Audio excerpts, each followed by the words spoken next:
un groupe qui a revendiqué l'attaque. Et ce groupe-là, aujourd'hui, quand on a fait les enquêtes, ils ont attaqué 6 pays. Et le Sénégal figure dans les 6 pays. C'est de nouveaux groupes qui viennent, qui veulent peut-être apprendre et qui trouvent le terrain de jeu au niveau du Sénégal. Voilà. Et donc le problème à se poser, c'est pas les cyberattaques, mais le problème à se poser, c'est notre capacité à être résilient face aux cyberattaques. Un groupe qui a déjà frappé 6 pays, c'est tout ce que les médias en ont dit à l'époque. Un nom qui reste flou. 6 victimes dont le Sénégal fait partie, et puis rien. Sauf que pendant que je creusais sur cette histoire, il y avait un petit détail que personne n'avait sorti à l'antenne. Cette attaque contre le trésor public, elle avait un nom bien précis, une date de mise en vente sur un forum cybercriminel.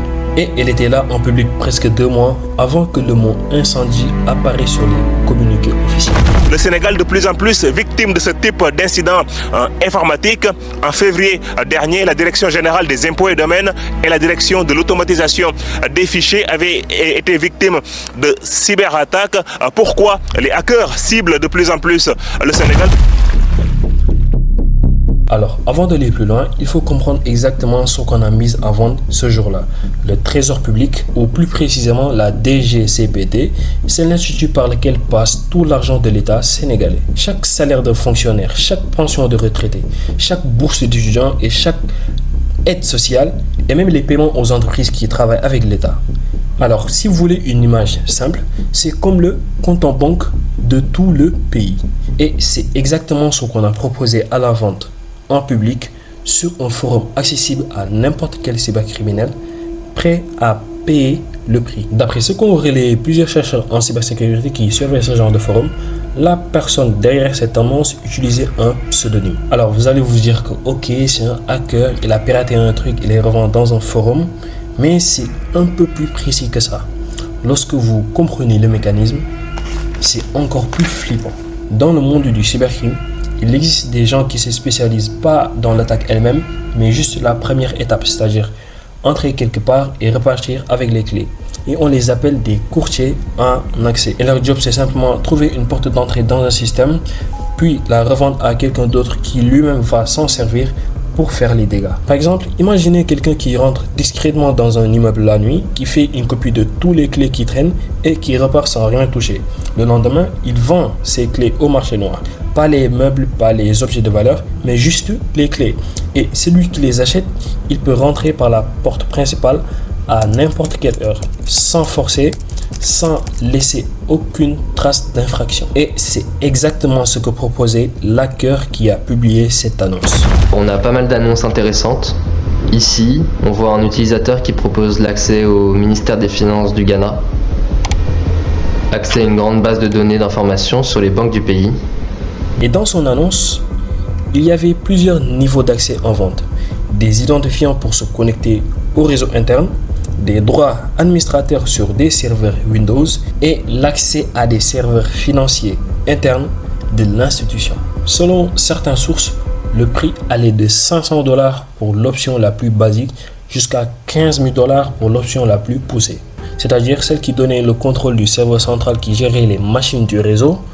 Et pour ce niveau-là, le vendeur proposait même de fournir des preuves que l'accès fonctionnait vraiment. Et ça, ce dernier détail-là, ça m'a arrêté net. Si cet accès-là était réel, on parle plus d'une simple brèche quelque part dans le système, on parle d'un accès qui permet de tout voir, tout contrôler et potentiellement tout bloquer d'un coup. Et reste une question, qui achète vraiment ce genre d'accès? Sûrement pas quelqu'un qui fait ça pour s'amuser. Et en creusant sur la chronologie complète, je suis tombé sur plusieurs institutions touchées en un peu plus de 6 mois. En octobre 2025, c'est la DGID, les impôts et domaines, un groupe de cybercriminels, affirme détenir 1 téraoctet de données fiscales et la DGID de son côté parle d'un simple problème technique. Et en février 2026, c'est la DAF, celle qui gère vos cartes nationales d'identité. Je vous en ai déjà parlé dans une vidéo, allez la voir si ce n'est pas encore fait. Mais en gros, même schéma et même déni au début. Son niveau de sérieux peut être démontré par le fait qu'il ne s'est toujours pas fait bannir du forum, avec tout ce qu'il a proposé et vendu. et il a fait des ventes équivalentes à plus de 100 000 $. Lampedusa propose l'accès à un système juridique aux États-Unis.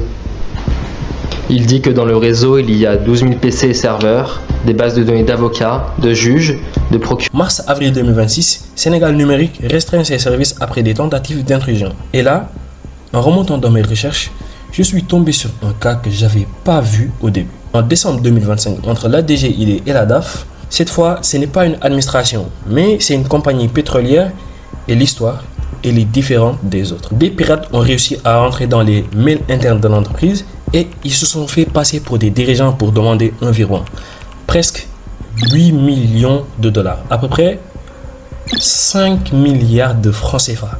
Sauf que cette fois-ci, quelqu'un s'en est rendu compte à temps. Les autorités sénégalaises ont travaillé avec Interpol et ils ont réussi à bloquer l'argent afin qu'il ne parte pour de bon. Et ça change ma manière de voir toute cette série noire. Parce que ça prouve un truc simple. Quand l'alerte arrive assez vite, on peut arrêter l'attaque avant la catastrophe. Mais le problème, c'est que sur les autres cas, cette alerte-là, elle n'est jamais arrivée à temps. Entre le 8 mars et le 10 mai, il s'est passé quelque chose de plus inquiétant que l'annonce elle-même. Ou plutôt même, il ne s'est rien passé du tout. D'après ce qui est public, rien n'indique que la DGCPT ait repéré cette annonce avant l'attaque. 60 jours, presque 2 mois, l'annonce est restée là, bien visible. Puis, est arrivé le 10 mai.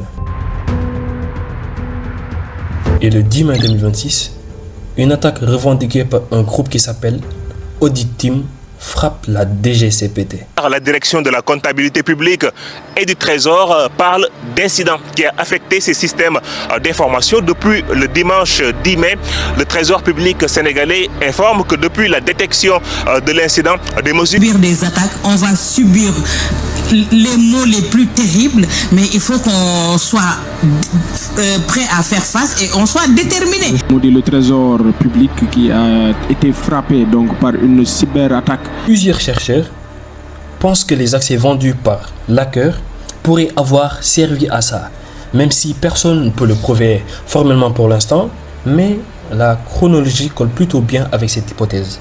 Alors, qui est Audit Team? En creusant sur ce groupe, ce qui m'a frappé, c'est à quel point ils sont récentes.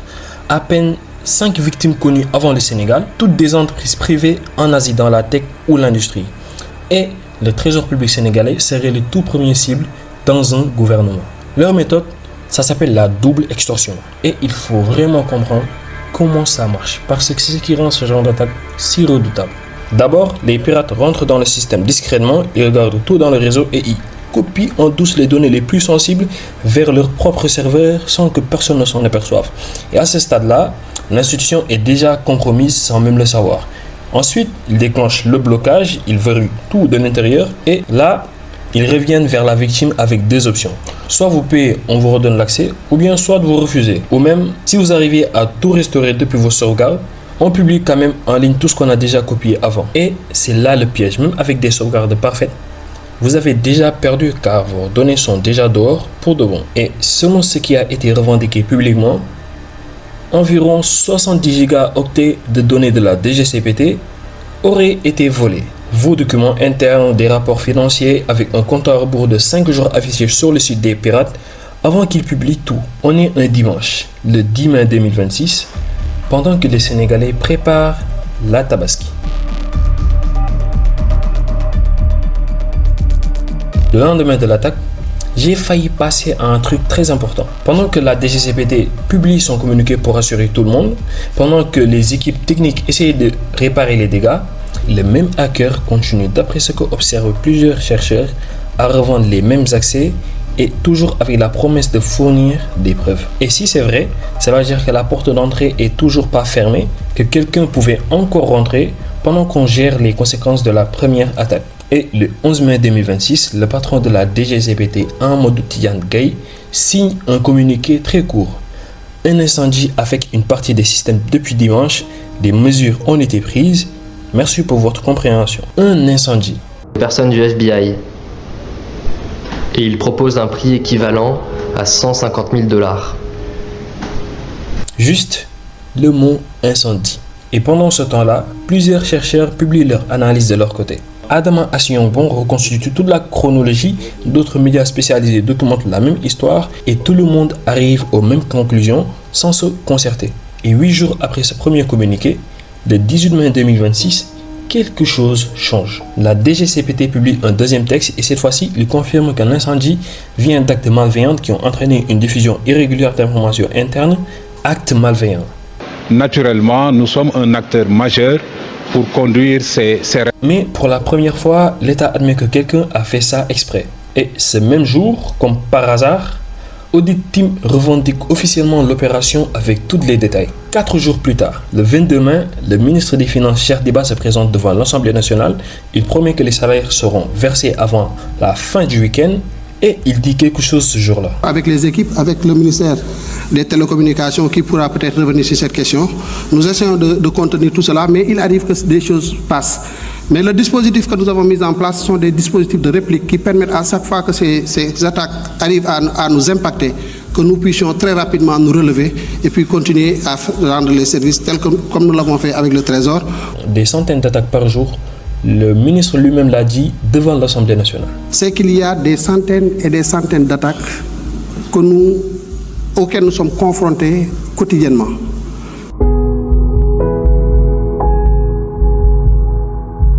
On vient de parler de logs, de forums, de communiqués officiels, mais derrière tout ça, il y a des gens bien réels, des fonctionnaires qui attendaient leur avance avant la Tabaski. Ce n'est plus juste des ordinateurs piratés, mais c'est l'interruption de la vie des gens. Concrètement, si vous êtes fonctionnaire au Sénégal, vos infos de paiement sont dans les serveurs de la DGCPT. Pareil si vous êtes retraité, pareil si vous êtes étudiant boursier, pareil si votre entreprise travaille avec l'État. 70 gigas de données, ce n'est pas juste un chiffre. C'est des noms, des montants, des numéros de compte, des contrats, des vies administratives entières. Et contrairement à un mot de passe qu'on peut changer, les données qui ont fui, elles ne reviennent jamais. Et celui qui les télécharge les garde dans 1 an, dans 10 ans, on ne sait jamais. Mais la digitalisation sans sécurisation au même niveau, ce n'est pas de la modernisation, mais de l'exposition. Donc Yakuza nous dit 50 000 $ pour 2 propositions de marchandises, ce n'est pas sérieux.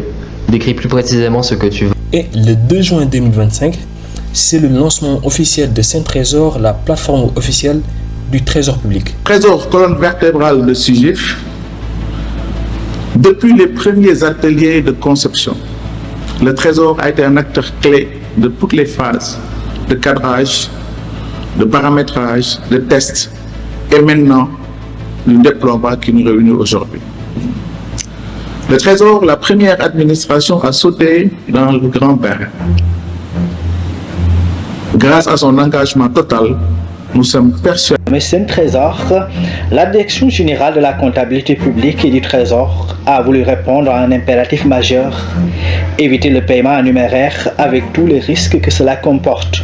Cette réforme est un volet important puisque elle va toucher une fonction importante au Trésor, donc qui concerne la fonction paye, la fonction paiement de la dépense publique, avec toute la cible que nous avons. Et depuis les débuts du projet en mars 2025, plus de 44 000 personnes avaient déjà reçu des paiements pour plus de 4 milliards de francs CFA et c'est une vraie avancée, c'est pas rien. Et ce jour-là, le ministre Cheikh Diba insiste sur le fait que la plateforme est souveraine, sécurisée et pensée pour évoluer. Vise à moderniser les services financiers publics, à renforcer la transparence des transactions et à offrir aux citoyens un accès simplifié, rapide et sécurisé aux services du Trésor.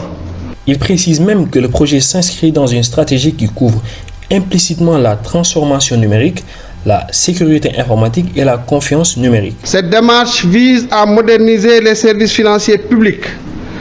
Et 9 mois après ce discours, une annonce qui parlait d'un accès possible au système de cette même institution apparaît sur un forum cybercriminel. Et elle est restée visible pendant 2 mois. Ce n'est pas une critique du projet Saint-Trésor en lui-même, mais c'est plutôt une question entre ce qu'on nous promet et ce que l'on construit derrière vraiment. Et une question m'est venue en arrivant au bout de cette chronologie. Comment une annonce restée visible pendant près de 2 mois sur un forum criminel a-t-elle pu précéder une attaque contre le Trésor public? La réponse en tient une idée simple. la surveillance des menaces. Des équipes existent dont le travail consiste à surveiller en permanence les forums criminels, les fuites de données et les marchés clandestins pour détecter ce type d'annonces avant qu'elles ne se transforment en cyberattaque. C'est une course contre la montre. Plus une menace est détectée tôt, plus les chances de l'arrêter deviennent grandes. Et si ce type de surveillance existait du côté de la DGCPT, elle n'a en tout cas pas permis d'empêcher ce qui s'est produit. Ce n'est pas une critique des équipes techniques, elles travaillent souvent avec des moyens très limités alors que les attaquants, eux, disposent de temps, d'argent et d'organisations très structurées. Les chiffres montrent que cette menace est bien réelle. En 2024, selon Casberry Pi, plus de 10 millions de cybermenaces ont été détectées et bloquées au Sénégal. Les attaques exploitant des failles de sécurité ont presque doublé en un an. Et en 2025, la police nationale a également enregistré plusieurs milliers d'infractions liées à la cybercriminalité. Ces données sont publiques. Elles montrent que ce qui s'est arrivé au Trésor public n'est pas un événement isolé. Au fond, la vraie question n'est pas technique, mais elle est politique. Sommes-nous prêts à investir dans la cybersécurité avec la même ambition que dans la transformation numérique? Parce que chaque nouveau service en ligne, chaque plateforme, chaque administration connectée représente aussi une nouvelle porte à protéger. Et si on numérise plus vite que l'on sécurise, on ne construit pas un État numérique plus solide. On construit un État plus exposé. Le Sénégal possède des ingénieurs compétents, des chercheurs talentueux et une nouvelle génération passionnée par la cybersécurité. Le défi n'est pas celui des compétences, mais celui des priorités. Les cybercriminels, eux, n'attendent pas. Ils n'ont pas besoin d'être plus forts que l'État. Ils ont seulement besoin d'être plus rapides que sa prochaine mise à jour. Et parfois, une seule porte laissée ouverte pendant 60 jours suffit à mettre tout un pays sous pression. Si vous aimez ce genre d'enquête, n'hésitez pas à vous abonner parce que ce genre d'histoire fait souvent le gros titre que lorsqu'il est déjà trop tard. C'était Doha.